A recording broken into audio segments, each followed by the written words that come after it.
So moving on, talking about, different ways to get your cloud journey started, I think that really segues really nicely into the next discussion here, which is really about disaster recovery as a service and what can be done with disaster recovery as a service to mitigate some of the risk from this really hot button item that we've been hearing about so much lately, in particular around ransomware and other forms of cyber threats. And joining us for this conversation is Ben Miller. I've had the distinct pleasure of working with Ben for nearly a decade now, and I've got to say with full confidence, there is no one better out there to be talking specifically about resiliency, disaster recovery, backup as a service. Ben has designed these solutions, and they've been recognized throughout the industry by folks like Gartner and Forrester as a leading solution. And I know, Ben is above all that. He's one of the nicest folks you'd ever hope to meet. So really excited to have him on the call today. And Ben, I'll let you get things going. Thank you, Chris. And there is no better hype man than Chris. So I appreciate the setup. Big shoes to fill. That's a great, we've got just a small piece of time here, so I want to make it most valuable to you all listening. As Chris mentioned, the big theme here about my section is to talk about disaster recovery, but ransomware is very top of mind. This poll you've told us in the community, if you look at the tiered risks over here on the right, you'll see ransomware is #1 on a lot of people's minds, and no doubt because it is a new and very insidious, okay, maybe not so new, but it is an insidious form of disaster that comes into our environment. Previous generations of IT was used to designing around high availability and disaster recovery for infrastructure, natural disaster, human error type of problems, not a targeted necessarily ransom holding type of attack. So this is something that's top of mind for a lot of people. And just to be clear, at InterVision, we talk about ransomware as a type of disaster. This is, it is a disaster. Ask anybody who's seen it. But it takes a different kind of recovery. And we put this under our umbrella of disaster recovery as a service because we design for this scenario. Now, I also want to be fairly clear that the recovery aspect is just one small part of the portfolio of solutions that should be thought about in protecting from ransomware. You need protective detection, remediation, response. There are a lot of layers to making sure the best of possible that your organization's not impacted by ransomware. I'm going to talk specifically about the recovery aspects of things. So if and when this occurs within your organization, what is it that disaster recovery can do, disaster recovery to the cloud can do that can mitigate this disaster? So to do that, I'm going to talk about a story. We've been talking about outcome-based. What does it feel like to be a customer of InterVision? What is the result for your business? Well, I figured a great way to do this would be to tell a story. And this story is one of our customers. We'll call her Janet. One Saturday night about 8 o'clock, when all was well on the weekend, she received a call from her team, and alerts were going off. Things were down, servers were down, they were offline, and the news was bleak. Ransomware was in their environment. This was live, this was happening, this was the worst case scenario. So she began to work with the team, set up the incident line, start the procedures for response.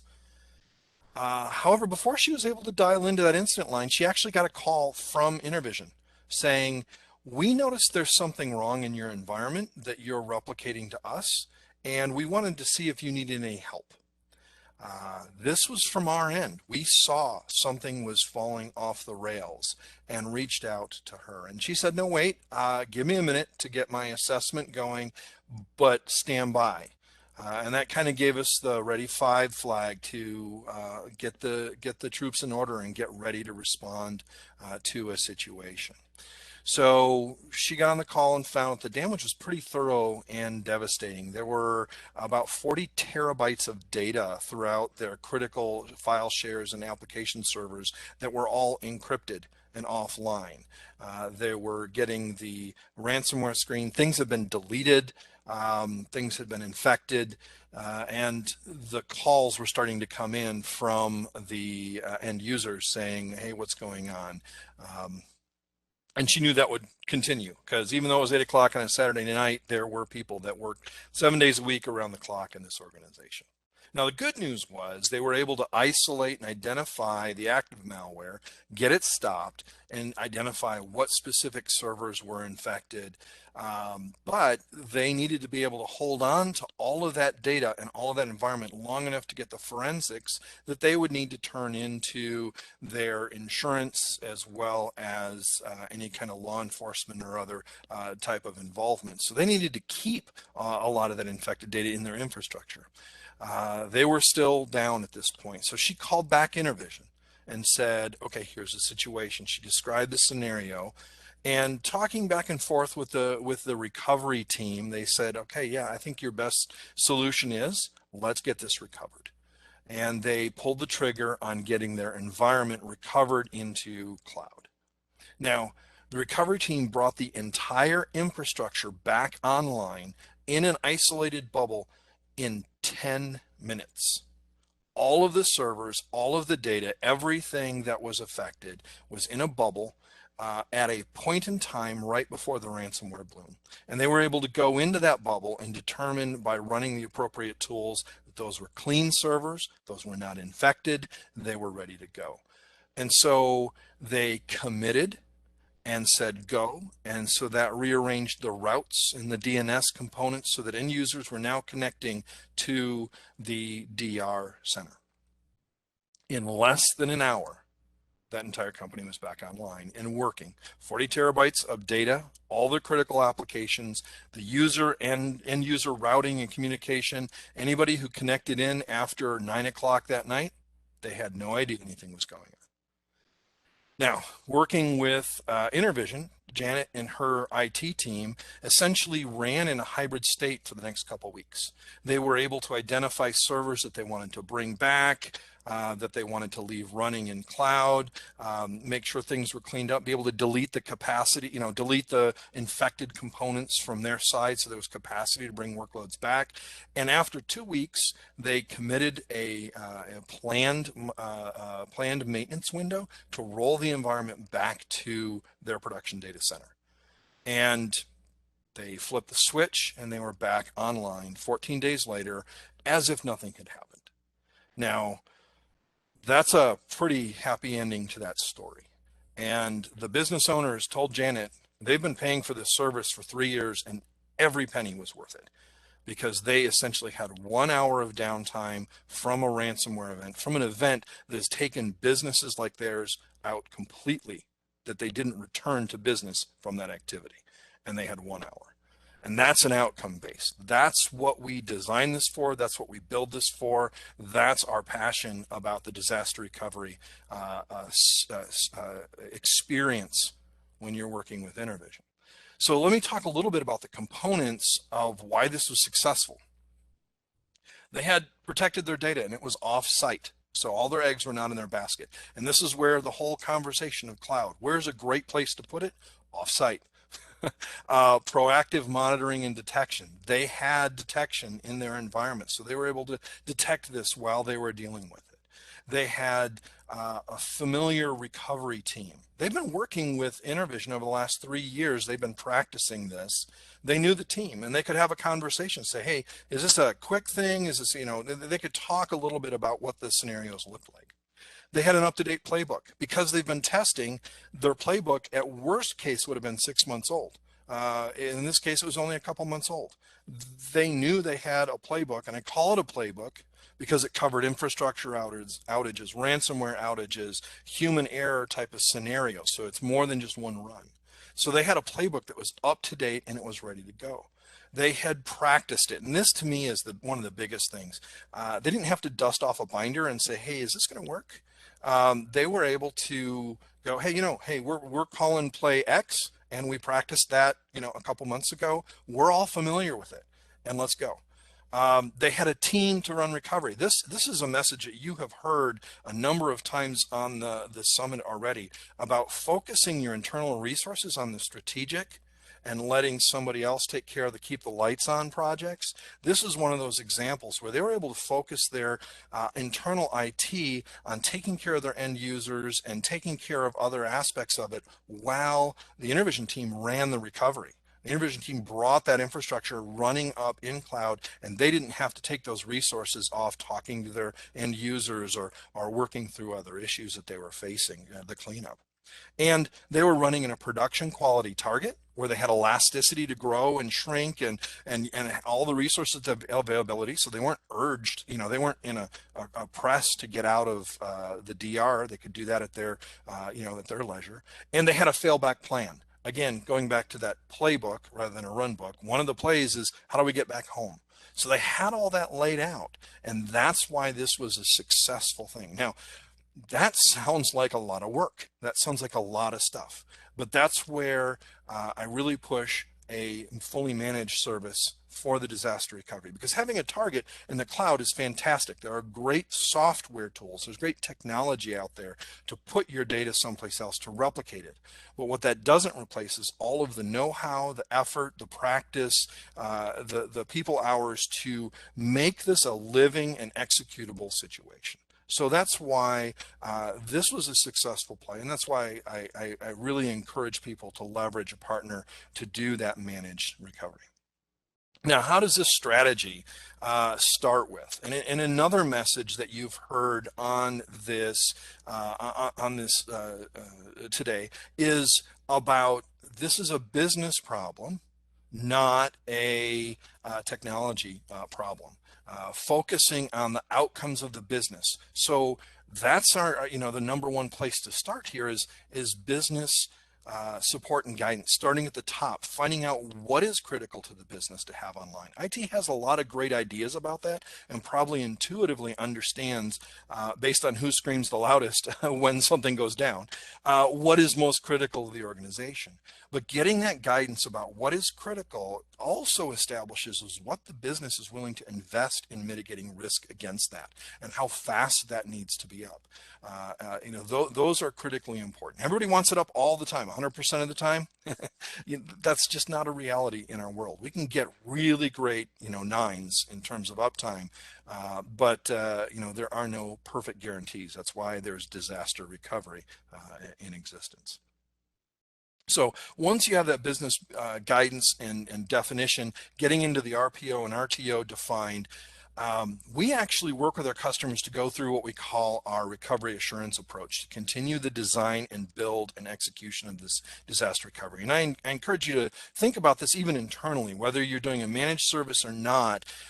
These steps are excellent for making sure that you are set in a good situation. And so I'm going to talk about these. We've already talked about getting your business goals. We've talked about your project scope and design, or we're going to talk about that. That's the next step. Architecting to how that solution fits what the business has told is the criticality, and that's understanding the uptime requirements, etc. Then moving into that playbook development. That playbook development is that creating those scenarios, designing how that comes up, who's involved, orchestrating, etc., all based on those requirements. It's not just a boot log. It is a living document that is executed and practiced. And then testing. I've talked about that. I'm going down the bottom of the circle here, recovery testing. We encourage at least twice a year. Some people do it quarterly. Some people do it annually. Whatever, again, aligns with what the business is. And then the health and operations of that. just like your production environment or your most critical applications are living and breathing, so is the DR plan to accommodate them. So making sure that this is being monitored. It was this monitoring that caught the situation that Janet was faced with. And then the same with the operations, making sure that it's not sitting on 3-year-old hardware somewhere that's been deprecated or end of life, etc. That this is a clean, a solid, a secure environment that you can recover in, and that it's operated well.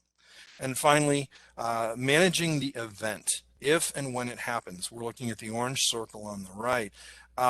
Being able to have that actual failover, have it execute their run, have people to support you in operating in that situation. If you're going to the cloud, your team may not be very familiar with the cloud infrastructure, cloud ecosystem, if that's not where your production lives. So having a partner like InterVision who can help maintain and manage and run your environment while you're there is critical as well. And the final and most forgotten arrow is the bottom orange arrow. When you come back, having that plan, having the expertise and the design to make sure that you can fail back to your environment.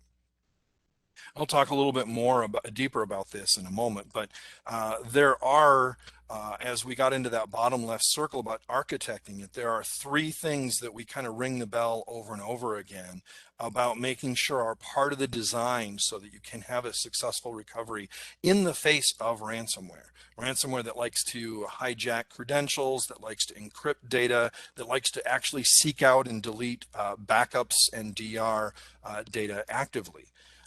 To hold you hostage to pay the money. So what we talk about is making sure that architecture has multi-factor authentication built in.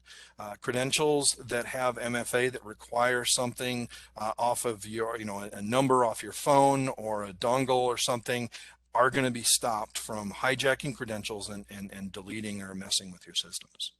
Having an air gap built in so that your data or your authentication for your management are air gapped in such a fashion that if your production environment is compromised, that there is not a way that it can roll over and easily delete your backups.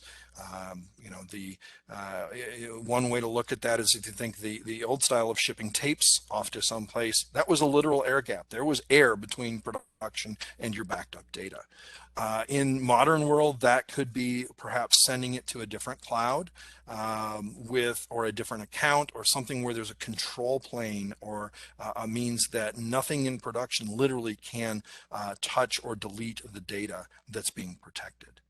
And then finally, immutability, using that last example, if you send off to the cloud, ticking that immutable bit, having a write once, read many copy of the data such that literally there is no way that the data can be deleted until it is expired.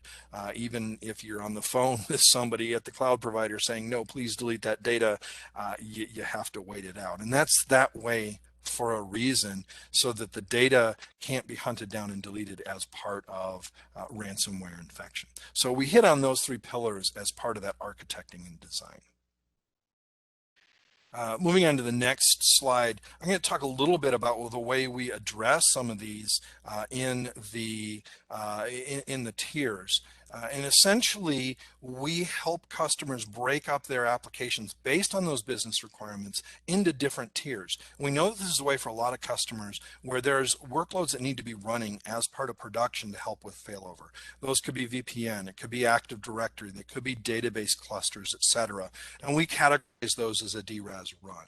But we also, because we know that they're in a credential plane with production, we also know that things need to be backed up or snapshot or protected behind the scenes so that they can't be compromised from a ransomware attack in production. DRaaS Ready is for those workloads that can have boot time recovery, that can have a very short window of lost data and a very quick recovery and back online. And we leverage long retention logs, so that you can recover to any point in time within the last week or so to bring something online prior to an infection or an attack. And then the DRaaS Restore uses part of your backups for the purpose of recovery, using a 24-hour RPO or RTO from your backups to be able to restore things that are important. They're just not as urgent. and using immutable data repositories for these so they can't be backed up. Now, it could be misleading on the same slide, but having BAS, a backup as a service for your archival data, can be part of your recovery plan for all of the rest of your data that may or may not be needed, especially if you're running in DR for an extended period of time. So we help create this spectrum to help break out and assess the criticality of your data and put them in the right place. Because as you can imagine, the dollar signs from the left are much bigger than the dollar signs on the right, and you need to find the right match with that business alignment that we talked about to start with. All right, so that's a whole real quick flyby. I could talk for an hour about that or more. Chris has heard it all. But I just want to point out that this is about what the experience is for the end user, the ability to have absolute confidence that if something goes wrong, when something goes wrong, that they can recover.